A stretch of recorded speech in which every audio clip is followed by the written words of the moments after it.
کہ قرآن کو جب آگ لگائی گئی تو آپ کو تو بڑا اشتعال آیا ہے، لیکن جو کچھ آپ قرآن کے ساتھ کر رہے ہیں، یہ کتاب زندگی تھی، کتاب ہدایت تھی.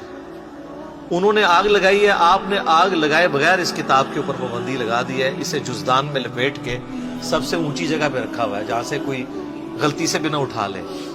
اپنی بچیوں کی رخصتی کے لیے بچوں کو نیچے سے گزارنے اور پیپر دینے کے لیے بچوں کو جانے کا یہ ذریعہ بنایا ہوا ہے.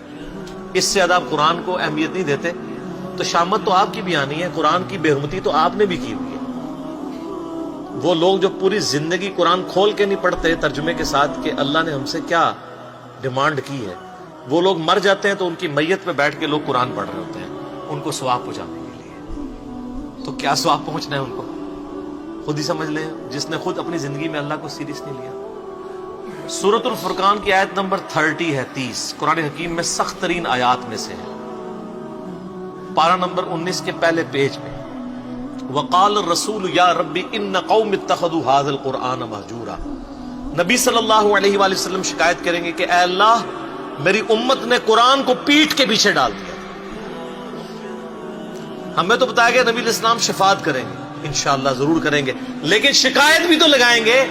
اور جب شکایت لگے گی پھر شفاعت کی انٹینسٹی کیا رہ جائے گی، اس کو بھی سوچنے کی ضرورت ہے. نبی علیہ السلام پوری زندگی قرآن قرآن قرآن قرآن. سورہ ال عمران کی آیت نمبر 103 ہے وَاعْتَصِمُوا بِحَبْلِ اللَّهِ جَمِيعًا وَلَا تَفَرَّقُوا.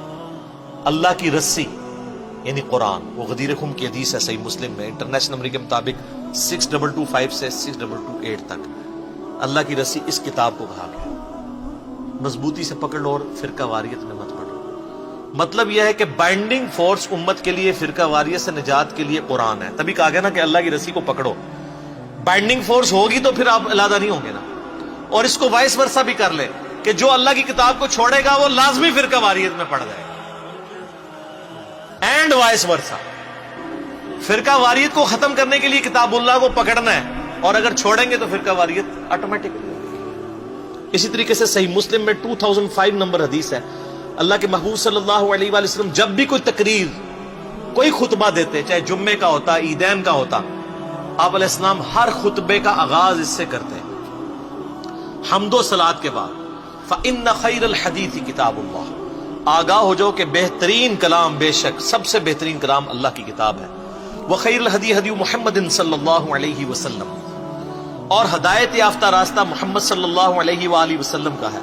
وَشَرَّ الْأُمُورِ مُحْدَثَاتُهَا. اور بدترین کام وہ ہیں جو دین میں خود سے داخل کر دیے جائیں. وَكُلَّ مُحْدَثَةٍ بِدْعَةٍ. اور تمام نئے کام بدعتیں ہیں. وَكُلَّ بِدْعَةٍ ضَلَالَةٍ. اور تمام بدعتیں گمراہیاں ہیں. وَكُلَّ ضَلَالَةٍ فِي النَّارِ. اور تمام گمراہیاں دوزخ میں لے جانے والی ہیں. یہ صحیح مسلم میں بھی، سنن نسائی میں بھی، ابو داؤد ترمذی ابن ماجہ میں بھی اسکیٹرڈ فارم میں یہ سارے خطبے موجود ہیں.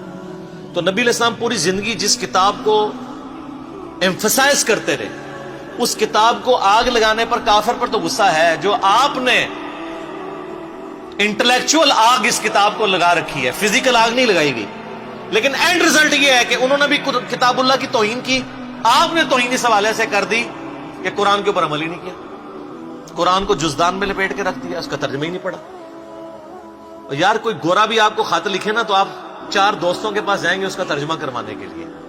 اور جو اللہ نے آپ کی کتاب زندگی آپ کی طرف بھیجی، آپ کے پاس یہ ٹائم بھی نہیں کہ اس کے ترجمے ہوئے میں. اگر آپ بریلوی ہیں حمزہ بریلوی صاحب کا ترجمہ پڑھ لیں، اگر دیوبندی ہیں اشرف تھانوی صاحب کا پڑھ لیں، اگر اہل حدیث ہیں تو جونا گڑھی صاحب کا پڑھ لیں، اگر آپ اہل تشیع ہیں تو سید فرمان علی شاہ صاحب کا پڑھ لیں.